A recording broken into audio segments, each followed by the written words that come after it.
அடுத்தது ஹோட்டல் சாப்பாடு சாப்பிடக்கூடாது, வீட்டு சாப்பாடு அமிர்தம். இந்த ஹோட்டல் சாப்பாட்டு வீட்டு சாப்பாட்டுக்கு என்ன வித்தியாசம்னா, ஹோட்டல்ல பெரிய அடுப்புல பெருசா வச்சு சமைப்பாங்க, வீட்டுல குட்டி அடுப்புல குட்டியா சமைப்பாங்களா? நீங்க செக் பண்ணி பாருங்க. ஒரு உணவை எவ்வளவு மெதுவா சூடு பண்றோமோ சத்து நிறைய இருக்கும், எவ்வளவு வேகமா சூடு பண்றோமோ சத்து கம்மியாயிரும்.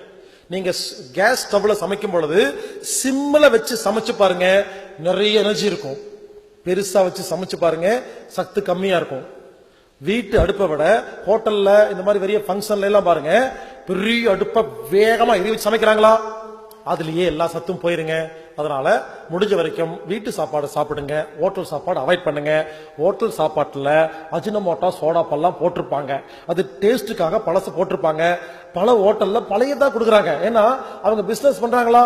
இன்னைக்கு மீந்து போனதெல்லாம் தூக்கி குப்பையில போடுவாங்க, ஃப்ரிட்ஜுக்குள்ள வச்சு நாளைக்கு கொஞ்சம் கலந்துருவாங்க. சோ ஹோட்டல் சாப்பாடு சாப்பிடாதீங்க, அது சத்தே இல்லைங்க. அதுலயும் குறிப்பா KFC, பீஸா ஹட், மெக்டானல்ட்ஸ் அந்த பக்கம் போகாதீங்க. அதுக்கு பேசாம தூக்கு மாட்டி தொங்கிருங்க, ரெண்டு ஒண்ணுதான்.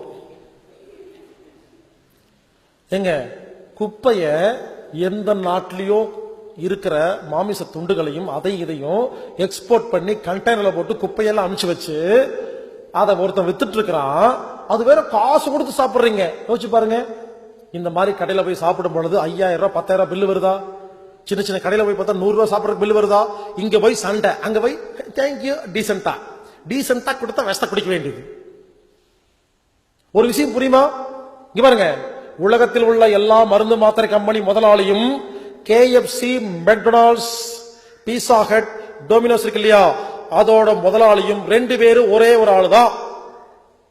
இவங்க என்ன பண்றாங்க, உணவு அப்படிங்கிற முறையில பாய்சனை கொடுத்து உலக மக்களுக்கு நோயை உண்டு பண்ணி அவன் மருந்து சப்ளை பண்றான். அதே மாதிரி பெப்சி, கோக், ஃபேண்டா, கூல்ட்ரிங்க்ஸ் இருக்கு இல்லையா, உலகத்துல வைக்கிற எல்லா கூல்ட்ரிங்க்ஸ் கம்பெனி முதலாளியும் மருந்து மாத்திரை கம்பெனி முதலாளியும் ஒருத்தன் தான். இவன் என்ன பண்றான், கூல்ட்ரிங்க்ஸ்ல விஷத்தை கலந்து எல்லாத்துக்கும் நோயை உண்டு பண்ணி அப்புறம் மருந்து மாத்திரை கொடுக்கறான்.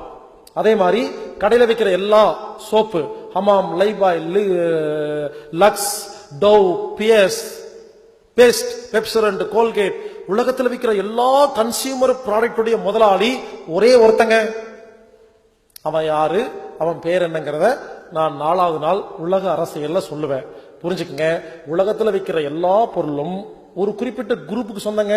இவங்க என்ன பண்றாங்க, பல்ல கெடுக்கணும்னா இந்த பெப்சரண்ட், கோல்கேட் இருக்கு இல்லையா, அதுல கெமிக்கலை கலந்து பல்ல கெடுத்துட்டு அப்புறம் பல்லுக்கு மருத்துவம் பாக்குறானுங்க. தோலுக்கு நோய் வரணுமா, ஹமாம் சோப்புல கொஞ்சம் விஷத்தை கலந்து தோல் நோய் உண்டு பண்ணி அப்புறம் தோல் நோய்க்கு மருத்துவம் பாக்குறானுங்க. இவங்க இந்த இது மாதிரி, இந்த மைக்ரோசாப்ட் கம்பெனி மாதிரி, பில்கேட்ஸ் மாதிரி, வைரஸ் அவன் தான், ஆன்டி வைரஸ் அவன் தான். இவனே ஆன்டி வைரஸ் கண்டுபிடிப்பான், அப்புறம் வைரஸ் கண்டுபிடிப்பான். புரிஞ்சுக்க, வைரஸ் கண்டுபிடிச்சா அதே மாதிரி உலகத்துல ஒரு மிகப்பெரிய ஒரு மாஃபியா கேங் விளையாண்டு இருக்குங்க. அதனால சொல்றேன், தயவு செய்து ஹோட்டல் சாப்பாடு அவாய்ட் பண்ணுங்க. இந்த KFC, மெக்டானல்ட்ஸ் எல்லாம் ஜாலியா என்னைக்காவது ஃபேஷனா சாப்பிடுங்க, இதுவே பொழப்பா பண்ண வேண்டாம். இப்ப எல்லாம் ஃபேஷன் ஆகி போச்சு, சமைக்க வேண்டாம், இன்னைக்கு KFC போலான்னு ஒரு பெருமை, குப்பையை சாப்பிட்றதுக்கு ஒரு பந்தா. புரிஞ்சுக்குங்க. ஹோட்டல் சாப்பாடு அவாய்ட் பண்ணுங்க, வீட்டு சாப்பாடு சாப்பிடுங்க.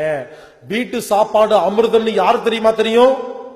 என்னைக்காவது நார்த் இந்தியாவுக்கோ, துபாய்க்கோ, சிங்கப்பூருக்கோ, மலேசியாவுக்கோ தனியா போய் வேலை செய்யும் பொழுது சோத்துக்கு வக்கு இல்லாம சிங்கி அடிச்சுட்டு வீட்டுக்கு வருவாங்க பாத்தீங்களா, அவங்களுக்கு தான் தெரியும்.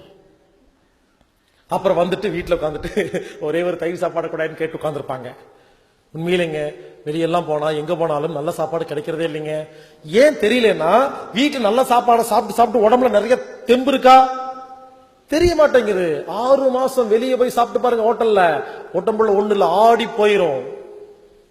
யாராவது வீட்டு சாப்பாடை குறை சொல்லிட்டே சுத்திட்டு இருக்கிறாங்களா, துரத்தி விடுங்க, எங்காவது நார்த் இந்தியாவுக்கு போயிட்டு வரட்டும்.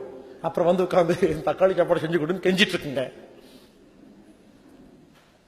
சோ வீட்டு சாப்பாடு அமிர்தம், ஹோட்டல் சாப்பாடு சரியில்லை.